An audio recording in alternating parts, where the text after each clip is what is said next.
السلام علیکم۔ آج ہم بات کریں گے تقدیر کیسے لکھی جاتی ہے اور وہ اعمال جو تقدیر بدل دیتے ہیں، اس لیے ویڈیو کو لاسٹ تک ضرور دیکھیں۔ عبداللہ بن نمیر ہمدانی، ابو معاویہ اور وکی نے ہمیں حدیث بیان کی۔ انہوں نے کہا، ہمیں عامش نے زید بن وہیب سے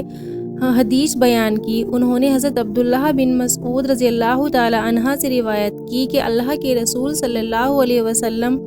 وہ سچ بتاتے ہیں اور انہیں وحی کے ذریعے سے سچ بتایا جاتا ہے، نے فرمایا، تم میں سے ہر ایک شخص کا مادہ تخلیق 40 دن تک اس کی ماں کے پیٹ میں اکٹھا کیا جاتا ہے، پھر وہ اتنی مدت یعنی 40 دن کے لیے القا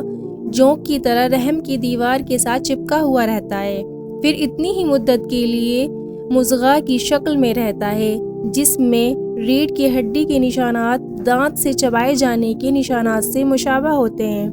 پھر اللہ تعالیٰ فرشتے کو بھیجتا ہے جو 5ویں مہینے نیوروسیل یعنی دماغ کی تخلیق ہو جانے کے بعد اس میں روح پھونکتا ہے اور اسے 4 باتوں کا حکم دیا جاتا ہے کہ اس کا رزق، اس کی عمر، اس کا عمل اور کہ وہ خوش نصیب ہوگا یا بد نصیب لکھ لیا جائے۔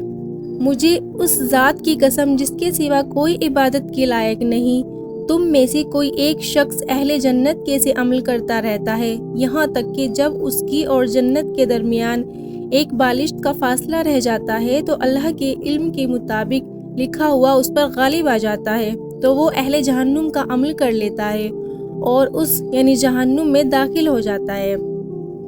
اور تم میں سے ایک شخص اہل جہنم کے سے عمل کرتا رہتا ہے حتیٰ کہ اس کے اور جہنم کے درمیان ایک بالشت کا فاصلہ رہ جاتا ہے تو اللہ کے علم کے مطابق لکھا ہوا اس پر غالب آ جاتا ہے اور وہ اہل جنت کا عمل کر لیتا ہے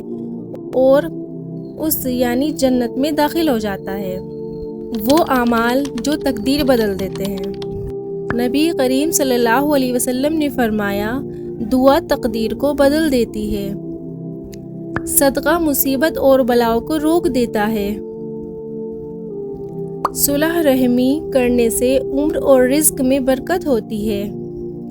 والدین کی خدمت بد دعاؤں کو روک کر دعاؤں سے تقدیر سنوارتی ہے، توبہ برے اعمال مٹ جاتے ہیں اور نئی قسمت لکھ دی جاتی ہے، نیک اعمال کرنے سے اللہ نیکی کی برکت سے انسان کے حالات بدل دیتے ہیں، شکر کرنے سے نعمتیں بڑھ جاتی ہیں۔ ویڈیو اگر اچھی لگی ہو تو صدقہ جاریہ سمجھ کر ویڈیو کو ضرور شیئر کریں۔ جزاک اللہ۔